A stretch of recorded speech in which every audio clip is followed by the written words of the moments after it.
Today we're going to be reviewing the 2023 Pokemon World Championships between Michael Kelch and Shohei Kimura. And to start off with, we'll break down both players' teams.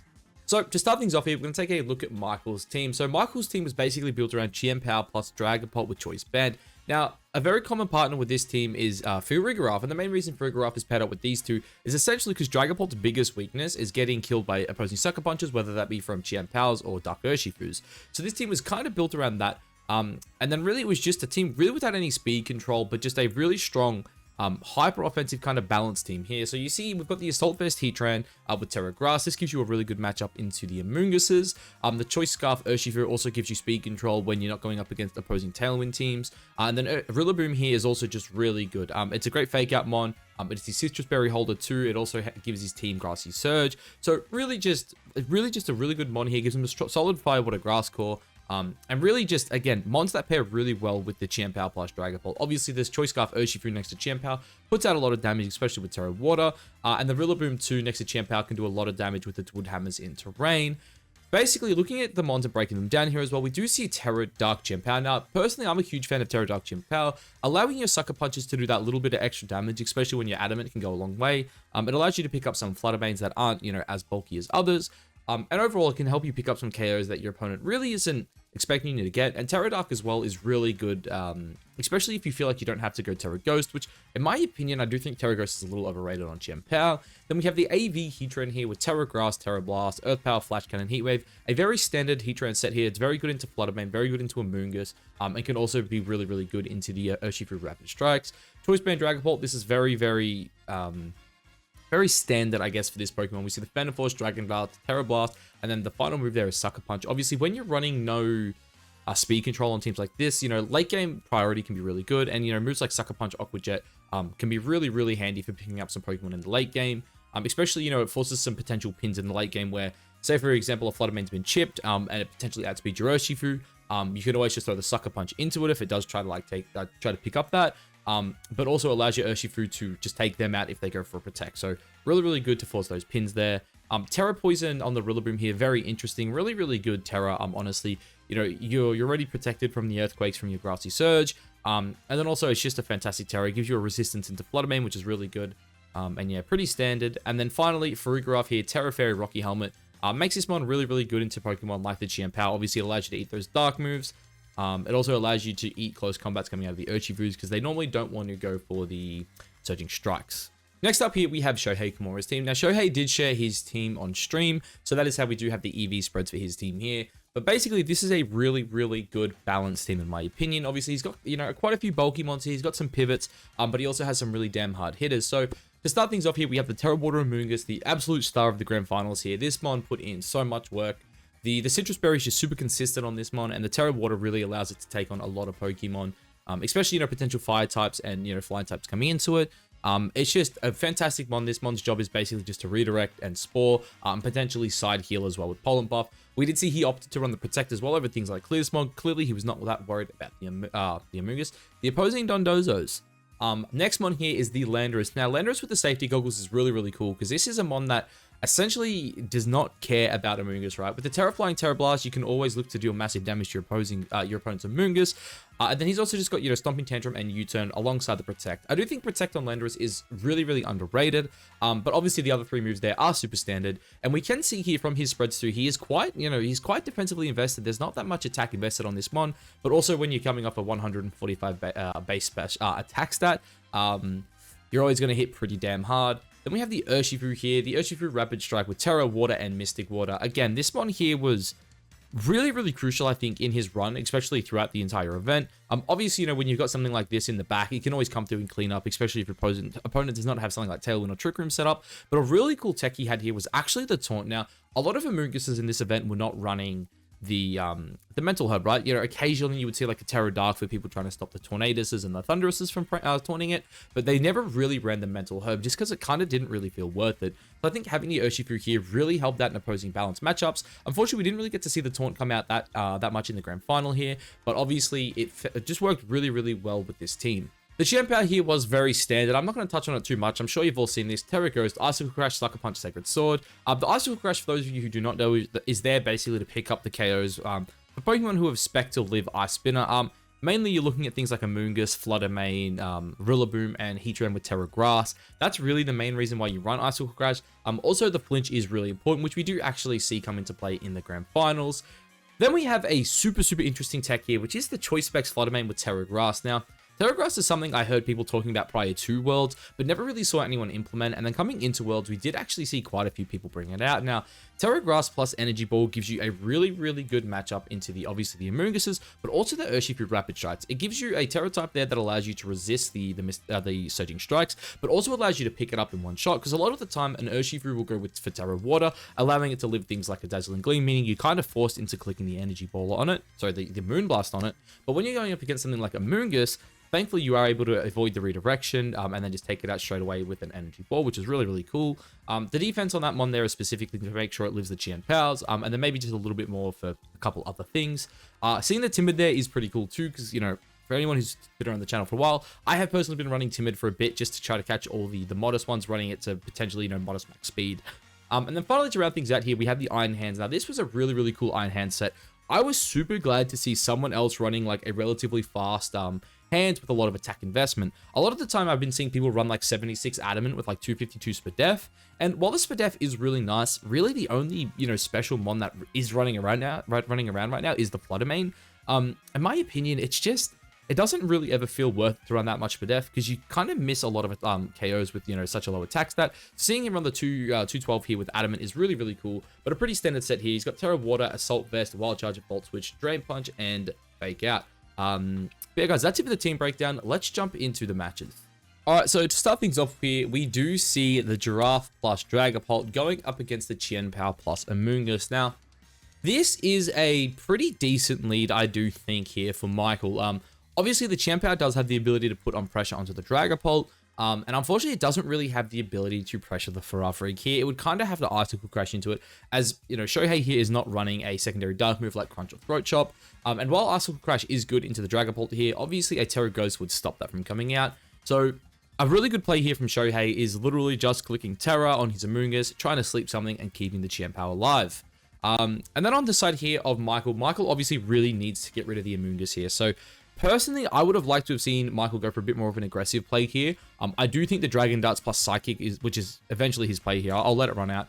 He does go for the Dragon Darts plus Psychic here, which in my opinion is, you're really relying on the Amoonguss not going for the Terra. And when you're in front of, you know, a special, like a super effective special attack from a Mon like a Farafrig that naturally hits really hard. Obviously, I think the Terra on Amoonguss is, you know, it's super standard, right? Because normally a Dragon Darts plus a Psychic here would KO. And you can't really lose your Amoonguss in this matchup. And I think Shohei did like a really good job of just identifying how good his Amoonguss was in this set. And I do think Michael kind of made a big misplay by not really adapting to that. Because you see here, the Psychic comes out, doesn't really even get that close to KOing it. Obviously, after the Citrus Berry, it's, you know, well over half HP. And we see the Amoonguss get slept here. So really good play there by Shohei, making sure, obviously, he keeps his Amoonguss alive. He gets to sleep out into the Dragapult, just making sure he's now in a position where that Dragapult's asleep. Now he can threaten, you know, a potential Spore into the left slot here. And then also to the Dragapult, you know, is always threatened here by the Urshifu. So obviously we do know here that Shohei is not running the Choice Scarf. He is the Mystic Water.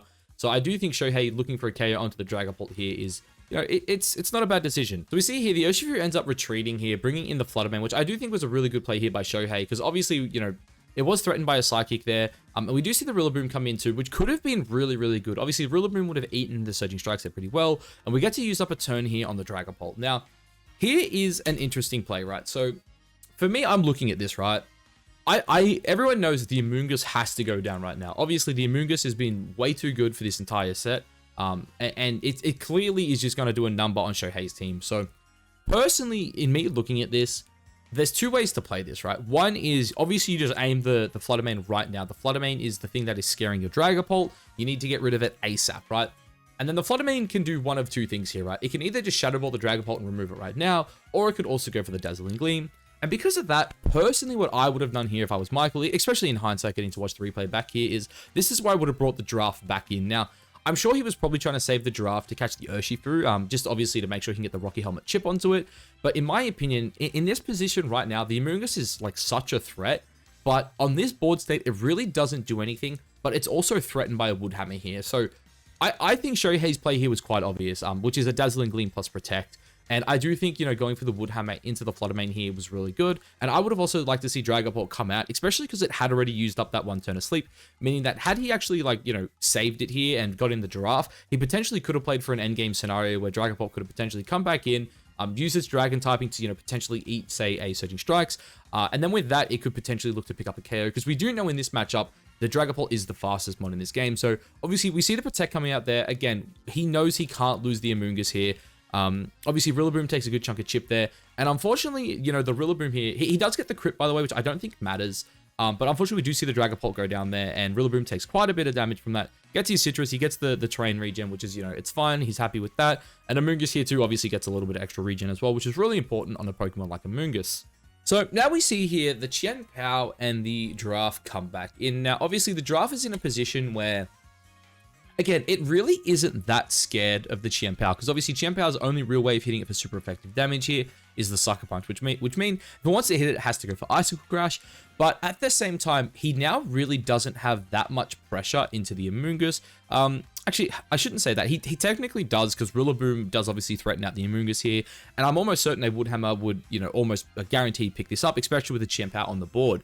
But the Giraffe is in a really weird situation, and this is kind of what I was talking about when I was saying I think you had to save the Dragapult here, right? So essentially what happens this turn is we're going to see an Icicle Crash come into the Rillaboom who terrors, then we're going to see a Sleep come into the Giraffe as the Giraffe tries to set up the Trick Room. Now, the issue I have with this play in particular is you really have no way to stop, you're really at this stage relying on getting off a Trick Room here, right? And you're also kind of relying on Rillaboom picking up the KO on the Amoonguss, which, again, I am almost certain if the Qian Pao switched out here, he wouldn't have got. But regardless, the Qian Pao here is going to go for a KO onto the Rillaboom, which is, again, I think the correct play. Obviously, he does live it here. Unfortunately, it gets flinched. So this is where I think the game was 100% done at this point, because unfortunately you flinch, which sucks, right? The Amoonguss here is about to, put your Giraffe to sleep, which again sucks. Amoonguss could have potentially got KO'd there by a Wood Hammer. Giraffe goes to sleep, but again, this is where I go back to saving the Dragapult, because I don't think sacking Dragapult on the turn he sacked Dragapult was a good play, if I'm being honest. Because I think that turn there, he could have brought the Dragapult back in, potentially eaten the Spore. His Giraffe's still sitting in the back with about half HP. And now all of a sudden you're in a situation where, the Amoonguss really doesn't get to do anything this turn, right? Obviously the flinch plays a big role in why he, goes on to lose this game. But again, I don't think Dragapult had to die when it did, and this kind of just allows now Shohei to kind of just run away with this game. So at this point here, basically all Michael can really do is try to wake up his Giraffe and kind of stall this game out. So we are going to see the Rillaboom here is going to go for the Protect, which again, I think is the correct play. At this point, you're just trying to make sure the Giraffe stays alive. Obviously, you see the Sucker Punch come out there. My assumption is that was to catch the Giraffe switching out, but with the Pollen Path, dude, that just does so much damage coming off the Amoonguss, which is, kind of crazy. But again, we're still in this position where Icicle Crash in the right slot was pretty free. Now Icicle Crash into the left is also free. He could also go for a Sleep into the left slot there as well. Because again, at that point, you can either sleep the Rillaboom if you miss, or, which we do actually see the miss come out here. Giraffe does wake up, gets the Gleam off, which, again, this is pretty important, right? Because you see, the Giraffe there was able to do so much damage to the Qian Pao where you kind of, in my opinion, you just want to get into a position where you wanted to attack. And that's also why I don't understand the Trick Room play last turn, especially when the mon you had in the back there as well was a Qian Pao. So basically, the way I'm seeing this is, right, you've already terrored your Rillaboom, right, which means you've already gotten rid of your Spore immunity. And then on top of that, your last mon on the team here is the Qian Pao. So for me, it was really interesting to see him attempt the Trick Room. In hindsight, obviously, it would have been really good next to the Rillaboom. But at the same time, I think the best play there would have been Protect plus Trick Room, if that was your game plan was to get up a Trick Room. But obviously, in a situation like this, I didn't understand the Trick Room play. Had he Gleamed on the turn he Trick Roomed, he actually would have taken down Qian Pao here, and then he would have been going into a 2-on-2 where he still had the Rillaboom in the back, and then potentially Qian Pao could have looked to carry the game and potentially taken out the Flutter Mane in the back. But obviously, we do see here, obviously he misses the Icicle Crash, which was pretty big. But then the Amoonguss here, does big damage to the Giraffe Rig. And again, we're kind of in this position where Michael is just disrespecting the Amoonguss. He basically did it the entire set, and I'd be really curious to see as to why he kind of just ignores the Amoonguss. Because, again, you look at this board state, right? Even, obviously he doesn't have Crunch on the Amoonguss, but he's kind of in a position where no matter what he does, he kind of has to try to pick up the Qian Pao KO. but even if he picks up the Champ Power, it doesn't matter. Fluttermane's in the back. Like, at this point, this game is done. I'm pretty sure Michael knew that. He was probably just trying to think to the next game. But again, I think there's a lot of little plays he kind of misses here that just really really allowed Shohei to play the way he did. And look, no disrespect to Michael, right? Shohei played perfectly this game. You know, he obviously got really lucky on a flinch. But again, you see the Icicle Crash come out here. And then what happens after the Icicle Crash comes out? A Spore. That is all this Amoonguss did for the entire set. And look, at this point, the game is essentially done, right? Rillaboom comes in. It's got no HP. This is going down to a strike at some point. And yeah, the Champ Power is now asleep. The game is done. We'll skip forward a little bit. Obviously, we see here the Sacred Sword comes out, puts him on his sash. But again, he's guaranteed sleep this turn. We're going to see the Polar Puff come out here. The Woodhammer comes out too, which is kind of funny. The Woodhammer comes out, gets the KO.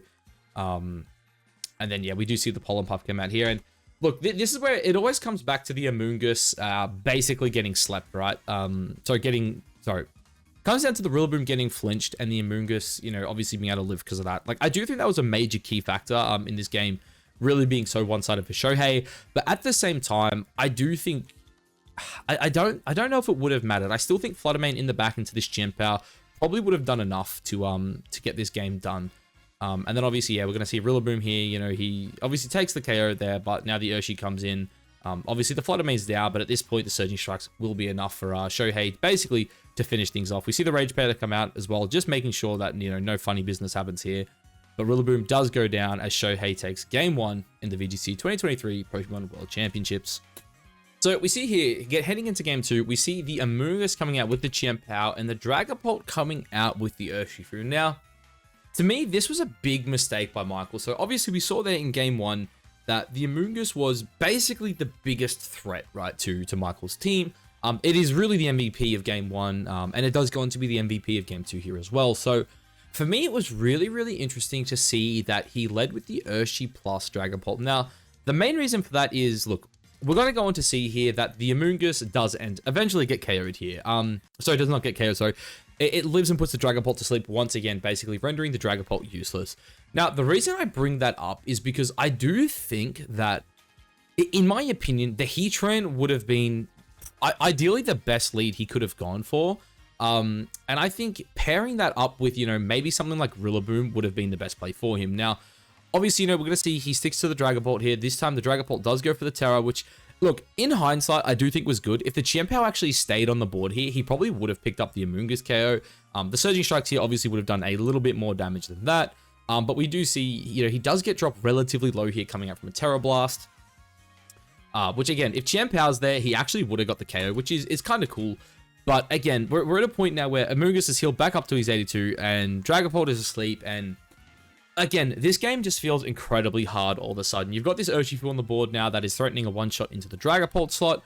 And then you've got your own Urshifu on the board that really doesn't do anything. We just saw it did roughly, it was about 60 to 65 damage to the Amoonguss here. And yeah, now it's all of a sudden, this game is like really, really hard for Michael. Now, I do think Michael does make the correct play here in trying to keep his Dragapult alive, while also getting the Rocky Helmet chip into the Urshifu here, because that is what we're about to see. So we see the Dragapult here, it comes out, the draft comes back in. But again, the issue with like this, in my opinion, is why is he going for the Surging Strike into the Urshifu, right? We just saw he did about 60 damage, right, to the Urshi. Why not just take your 80 on the Amoonguss? Because, like, once again, Michael is just ignoring this Amoonguss. Obviously, you know, with the Rocky Helmet here, it does do quite a bit of chip. You know, I think the Urshi ends up on about 40 HP, roughly around there. And we do see, you know, thanks to, you know, the game basically spoiling it, the Spore does come here into the Urshifu. Now, again, this is kind of what I was talking about where I think Heatran should have come, even if it was just in the back. So, you're looking at the current board state here. Terra Grass Heatran's only real issue this game would have been the Chiempao. Now, obviously, you know, Chiempao has a couple different things it can do, but if Michael had led something like Heatran plus Rillaboom in this matchup, it at least would have forced a Terra Ghost out of the Chiempao here, while also kind of allowing you to fire off, you know, a strong Heat Wave, right? Because it would have put him in a position where, you know, yeah, sure, you know, he could always go for the Terra Water, but again, you could potentially outplay and just go Woodhammer into Amoonguss plus Heat Wave, right? And then it kind of puts Shohei in a position where it's like, okay, well, if I don't go Terra Ghost, he could fake me out. But if I don't go Terra Water, you know, I'm going to take way too much damage to this Heat Wave. But it also is like in a position where he could also just go Terra Grass, which means I can't Spore, which kind of just means Amoonguss is kind of useless on the board. And it's in a position where it kind of just has to Rage Powder. But again, if it's a grass type, it's dying to Heat Wave. If it's a water type, it's dying to Wood Hammer, sorry. And it kind of just plays like a bunch of mind games. And it really felt to me that Michael just didn't care about this Amoonguss. And once again, we're here 2 turns in. Amoonguss has slept 2 Pokemon. And, sure, like he's got good chip onto the, the Amoonguss. He's got good chip onto the Urshi. But at this point, does it really matter? Like, to me, this game feels done, right? Giraffe will, obviously go down if he goes for the Surging Strikes into it. Granted, he will take the Urshifu with him, but we're also in a position where Amoonguss is just free to swap out here, right? Like, if Shohei wants, he can swap it out. He can regen it up, which he does. Obviously, Shohei being a great player, he knows, hey, obviously, he's guaranteed a sleep turn this turn on the Urshifu, and then I can also just take up the Giraffe and just basically just trade, right? He puts himself in a position where it's like, hey, it's 3-on-3. My Amoonguss is now, incredibly healthy, but 2 of your Pokemon are sleeping. 2 of my Pokemon have not been touched, right? And it puts him in this position where it's like, hey, my Amoonguss comes back out. Your Urshifu does not get to play this game. Oh, and then all of a sudden, Terra Water on this board state looks absolutely insane, right? Like, what are you going to do? You're going to Icicle Crash your Terra Water Amoonguss.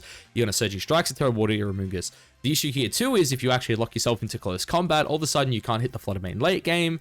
And it's kind of just a downward spiral, really, here from Michael. Like, he's in a position where his Chien-Pao is the only Pokemon that can attack. But also, there's Chien-Pao just does nothing into Terra Water Amoonguss. And you're going to see it comes out here. Obviously, Shohei showing off the power of Regenerator plus, Citrus Berry on this Pokemon. Just heals so much. Obviously, he's in a position now where he's like, hey, I'm just going to try my best to stall out the sleep turns. Obviously, Amoonguss here, sorry, Urshifu here is Choice Scarf. So it does outspeed, Shohei's Flutter Mane. But again, unfortunately, with Redirection plus Dazzling Gleam, there's not that much you can do here, right? And then Dragapult coming back in, again, Dragapult sleeping with Choice Spec into the Dazzling Gleam, but again, what's he going to do here? He has to lock himself into Terra Blast. He has to lock himself into, an Icicle Crash, really. And unfortunately, 2 Dazzling Gleams is basically all it's going to take to end this game. And, Shohei Kimura basically just sat here and said, like, hey, look at this. Bang, again, doubles into the Chien-Pao. I did forget Michael had the Crunch on his Mon, sorry. So he didn't have to go the Icicle Crash, That was fine to always click Crunch on the right slot. But, yeah, GG, Shohei Kimura there just... He put on an absolute clinic, and again, like, this Amoonguss, man, like, I really would like to have a chat to Michael, or at least, like, shortly after this game happened. And just, like, I'm curious to know why the Heat Trend didn't come, especially in Game 2, and also why the Rillaboom as well, didn't come in Game 2, because it felt like the Amoonguss just absolutely destroyed him in Game 1. And then in Game 2, he was just like, you know what? I'm actually not going to bring any of my answers to a Terra Water Amoonguss, right? Because again, you look at Terra Water, what's he going to do? He's going to crunch it, and like maybe that was his lead Game 1, right? Maybe he had to go his own Power Knight, his Power Pult, which again, I know a lot of people don't like necessarily leading those two together, but I think if you're not going to put enough pressure on the Amoonguss turn 1, there kind of really isn't any point, right, in going for that lead, because he could have put himself in a position where had he led something like Power Pult, he always goes Terra, right? If the what's it called? If the Fluttermane is on lead, which it wasn't, you could always just go for, Terra Ghost into that slot, and then just crunch the other slot. If he protects the Amoonguss, great, the Fluttermane goes down. If he redirects, you're trading Dazzling Gleam, doing a good chunk of damage to 2 Pokemon, but at least you're taking out the Amoonguss, right? It also puts you, in a position where Amoonguss is gone, and then you can kind of play this matchup where it's like 3 HO-Mons versus 3 HO-Mons. Obviously, Shohei did end up leading with his Chien-Pao, which again kind of meant that like Giraffe probably had to switch in, had Power been there. But he also, just let the Power play. Like he let it stay there turn 1, right? He, was like, hey, I'm still just going to double up your Amoonguss, which again, Sucker Punch always could have come out there into the Dragapult and KO'd it. So there's a couple of mind games there, but I do think, like, personally looking back at it in hindsight, I do think Rillaboom plus Heatran on lead would have been the best play. Obviously the AV means, it can kind of wall out the Fluttermane a bit better, but also, you can play some mind games where, you're kind of telling, Shohei, like, hey, you might not be able to Terra Water this game, and if you don't Terra Water, I do have Pokemon that can mesh up in the back. But, obviously, shout out to Shohei Kimura here. He played absolutely fantastic. The way he really, played the Amoonguss in this set was phenomenal. And again, you see the power of the Citrus Berry. I know everyone kind of fell in love with Rocky Helmet at this event. I'm personally just a big believer in Citrus because it's just so consistent, right? I think Helmet is kind of really good into, like, Ice Spinner Power, plus, obviously the Urshi Rapid. But everyone with adapting, to the Icicle Crash. And then on top of that, just, we saw a lot of things like, potential Terra Grass on the,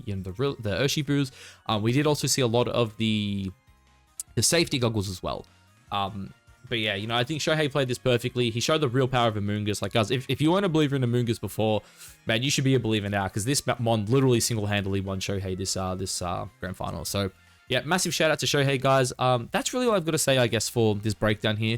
If you guys like the content, let me know. Obviously, this is a bit different to what I've done in the past. And for me, it was really good, you know, going back, replaying this, and just basically just like looking at the board states and figuring out how I personally would at least adjust to certain matchups. But yeah, guys, if you could, obviously, you know, like the video, try to get it to like, say, 100 likes or something. And then, yeah, let me know down below, you know, if you want to see more stuff like this in the future. And if you haven't already, click the subscribe button, because what are you doing? We're almost at 2K subs. At the time of recording this, I think we're like 25 away. But yeah, that's going to be it for this one, guys. I'll catch you in the next one. Peace.